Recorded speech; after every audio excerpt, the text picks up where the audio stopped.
আসসালামু আলাইকুম, কেমন আছো তোমরা? আলহামদুলিল্লাহ আমি ভালো আছি। আবারও নতুন একটা ভিডিও নিয়ে তোমাদের মাঝে হাজির হলাম। কিছুদিন পরে প্রতিটা গ্রাম বাংলার ঘরে ধান আসবে, আর এই ধান আসার খুশিতে সবাই তাদের উঠান পরিষ্কার করে লেপে, আমাদেরও ক্ষেত্রে কিন্তু তাই। আপনাদের ভাইয়া আর আমি মিলে দুজনে যতটা সম্ভব আমরা এই মাঠটা পরিষ্কার করেছি।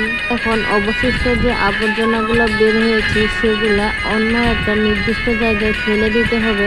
এই ময়লাগুলা আমি একলাই ফেলতেছি, কেননা আপনাদের ভাইয়া এখন কিন্তু কান ধরে গেছে ধান দেখতে। সম্পূর্ণ ময়লাগুলা ফেলে দেওয়া হয়েছে। এখন এই মাঠটাকে যতটা সম্ভব ঝাড়ু দিয়ে ভালোভাবে পরিষ্কার করতে হবে। মাঠটা যত সুন্দরভাবে ঝাড়ু দেওয়া হবে তত সুন্দর পরিষ্কার লাগবে। এখন দেখুন তো মাঠটা খুব সুন্দর লাগছে, তাই না? আমার শাশুড়ি মাকে এবারই সম্পূর্ণ কাজ করা লাগে। আমি যেহেতু 2-3 দিনের জন্য বাসায় গেছি, তাই যতটা সম্ভব আমি সাহায্য করার চেষ্টা করেছি। সেদিন আগে এখানে মাটিটা আনে রাখছিল উঠান লেপার জন্য, আর বৃষ্টির পানিতে জন্য ধুয়ে না যায় সেজন্য পলিথিন দিয়ে ঢাকা দিছিল। কিছু কিছু কাজ আছে যে কাজগুলা শুধু পুরুষরাই খুব ভালো করে করতে পারে। এই কাটছে দেখে মাটির সাথে কিন্তু কেঁচোগুলাও কাটা পড়তেছে। মাটিটা কাটতেছি কারণ আমি যতটা পারি উঠানটা একটু লেপে দিব। মাটিটা কাটে বড় বড় চোপাগুলা ভেঙে দিলে খুব তাড়াতাড়ি মাটিটা ভিজে যায়। এর সাথে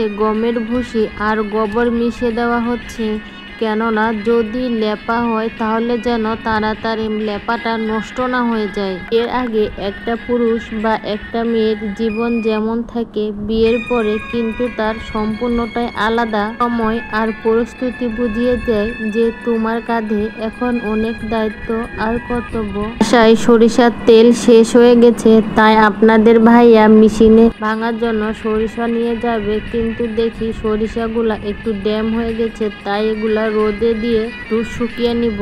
বছরের সরিষার তেল কিন্তু আমরা বাজার থেকে কিনে খাই না, সরিষা দিয়েই হয়ে যায়। গ্রাম আর শহরের জীবন কিন্তু আলাদা। আমি যেখানে যে জায়গায় থাকি সেখানে সে জায়গায় তাল মিলিয়ে চলার চেষ্টা করি। গুলো কিন্তু হলুদ সরিষা, তবে হলুদ সরিষার চেয়ে লাল সরিষায় তেলের পরিমাণ বেশি হয়, তাই একটু কাজের পরিমাণ বেশি থাকায় দুপুরের জন্য ঝটপট রান্না হয়েছে ডাল, মাছ ভর্তা, ধুন্দল আর ভাত। আমরা এগুলাই খেয়ে নিব।